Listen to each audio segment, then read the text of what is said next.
In the glaring sun of an Arctic night, Jason Roberts is heading home.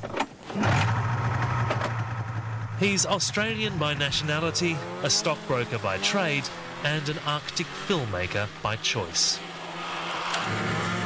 9 years ago, he swapped a London trading floor for life in one of the harshest places on Earth. It's very hard to put into words what this place means to me.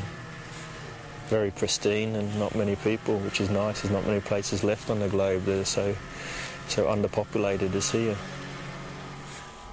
Some of the recent polar bear films we've done have spent nearly 2 years in the field. It's a bit of an adventure all the time, spending all day. This is what I say every day when we're out, and especially when the weather's like this, another day in the office.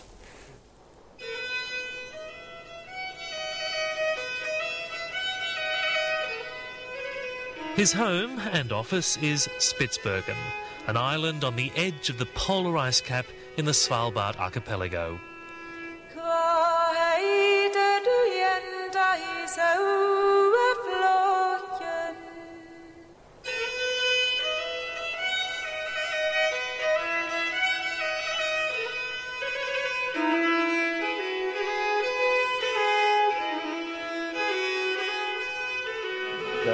Du blir vården kjent snart. Randy, kan vi ha pumpnummeren på? Det er på. Okay, hjertelig takk. With little more than fuel cans, a snowmobile, food and film, Jason has explored almost every part of it, working as a guide and consultant for international wildlife films. I'd say for locals who drive quite hard and fast, 10 minutes driving is about a day's walking. So you can work that out after a day's travelling, how long it would take you to walk home. So, okay, vi kör upp till Lager.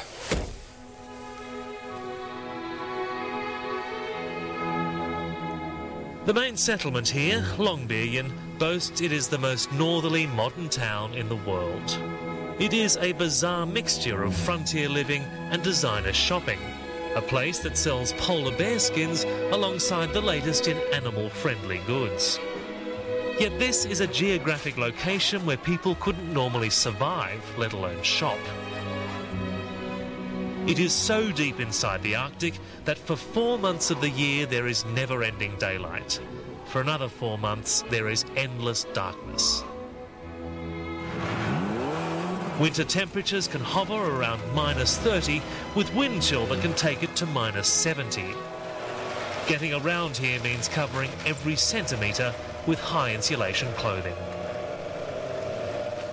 It's mostly the adventure, I guess. You never seem to run out of things to keep yourself amused with, as long as you're not crazy about the opera, which we have a pretty bad chance of doing here. You say outdoor activities are quite amazing. From the edge of town, you're in the wilderness, you're gone. So but these days, even the wilderness is getting tamer. The most northerly town in the world now has mobile phones. The first people started to use phones, which is quite strange when you have an emergency situation and people are on the edge of dying, that maybe they can call home before they die, which has been happening lately. So it's getting civilised. It's getting very civilised and comfortable.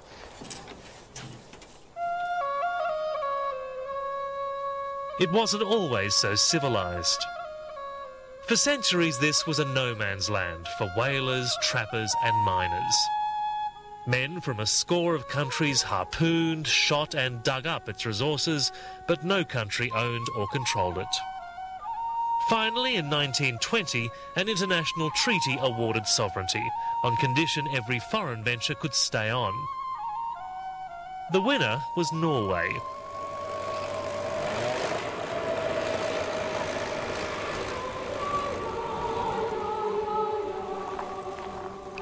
But 55 kilometres from Longyearbyen, there's a glimpse of how things might have been.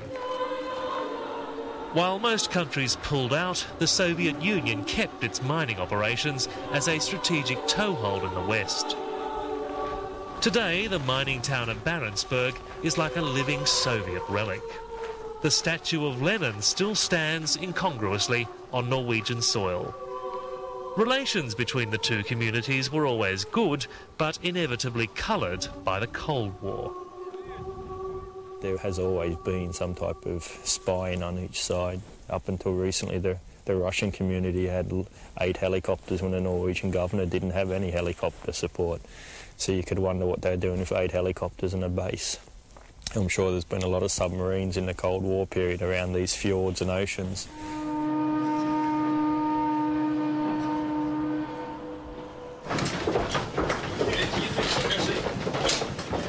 These days, the Russians survive entirely on coal. Life for Russians here is hard, but it's not as bad as in Russia. Ну, я уже не первую командировку. На материке вообще жизнь тяжелее. Здесь хоть что-то и домой перечисляют, какие-то проценты семья там живет. Ну, 30% заработной платы получают дома. Ну, и здесь что-то на счет. Питание вроде бесплатное. Что-ничто, к концу командировки как-то собираются. But the future of the Russian settlement is uncertain.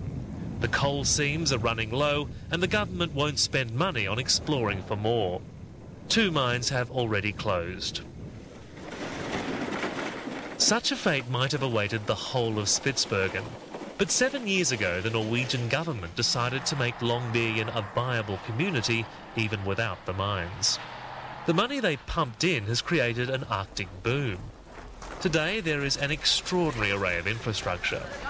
Longyearbyen may only have 1,200 people, but there are daily Boeing 737 flights from the mainland, even daily floral deliveries. It's even been opened up to mass tourism. About 10,000 Norwegian tourists come here every year.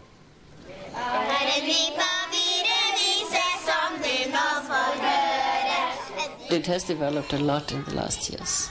They tried to make a town like Norway. It's been a bewildering transition for one of Spitzbergen's longest-term residents, schoolteacher Renata Tiefenthal. I'm longing for some of the old conditions we had here when we all were friends, knew each other, were insulated the whole winter. Last boat left in November, first came in May, and we were friends and everybody knew everybody. But of course, no, there are changes now to the better, for example, for the workers. They weren't allowed to have families here. It was quite impossible.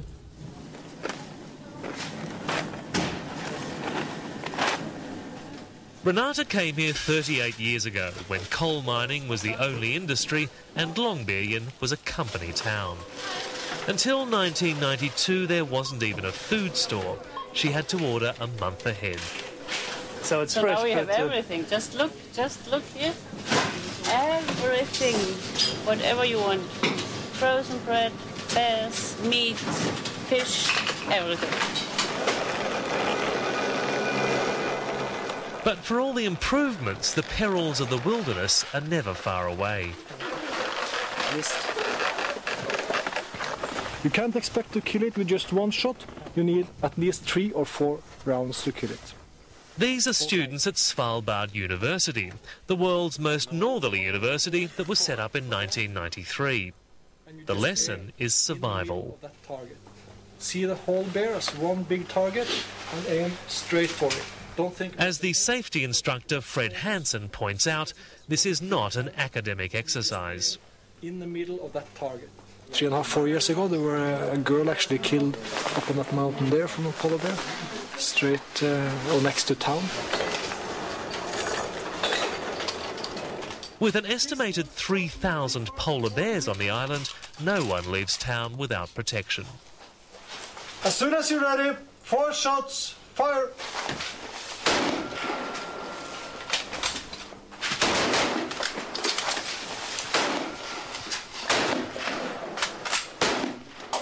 The danger does not deter a steady stream of applicants.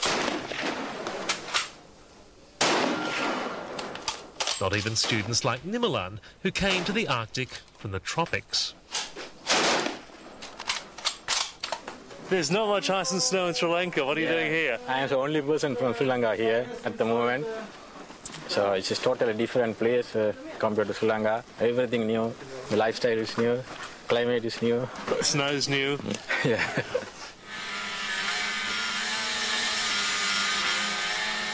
Jason Roberts is happiest away from town.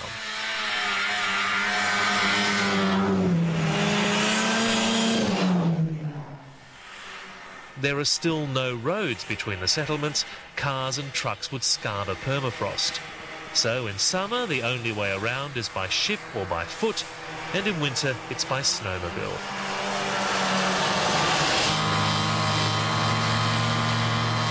This trip was in part a joyride to show us his island.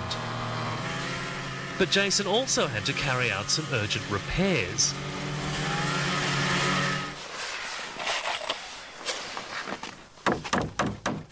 A polar bear had almost destroyed his field hut.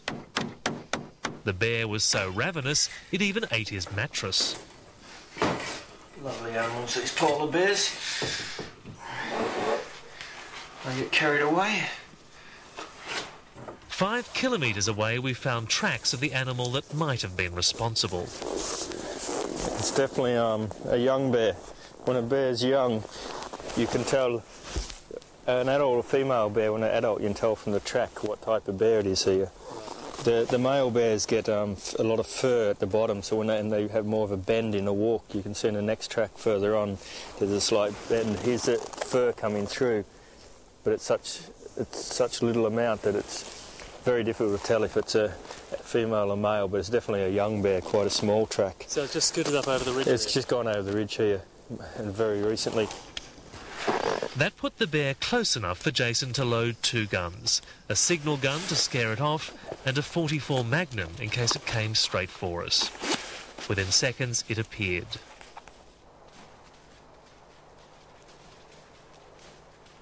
It was a young bear, but clearly big enough to be dangerous.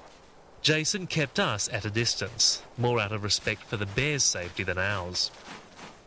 You normally place yourself in front of it, and if it's inquisitive to come and have a look at you, you let it come and have a look at you. If not, you let it continue on its own business. The bear heard or perhaps smelt us and decided to move on. If it's inquisitive, it'll come up and have a look and sniff. Quite often they'll come into 20 metres and just sniff and have a look and then wander on, just wondering what you are. You're probably an alien in their world, so they don't get to experience many people. Do you ever get tired of seeing bears, or is it still always a thrill? It's still a thrill. It's been quite a few now. I have no idea how many, but yeah, it's still a thrill. It's different experiences, and when new things happen, you see a mother and a cub come out of the den for the first time. It's quite an amazing thing. There's very few. There's more people have been on the top of Himalayas that have seen a polar bear mother and cub come out of the den. And not many people have done this either. We rode 10 kilometres across the frozen Arctic Ocean. Our destination, a freshwater iceberg.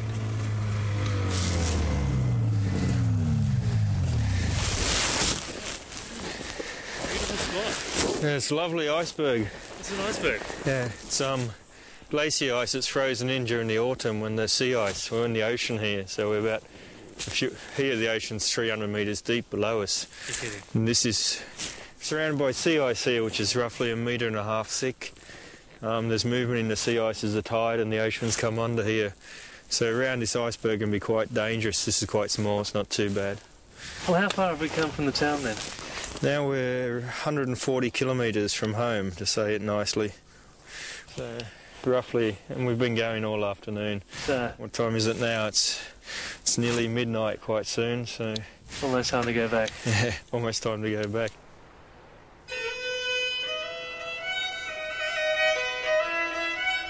Spitzbergen has so far managed an extraordinary balance. It has married modern development with ancient wilderness and done no harm to either. If not for a quirk of history, it could have suffered a very different fate.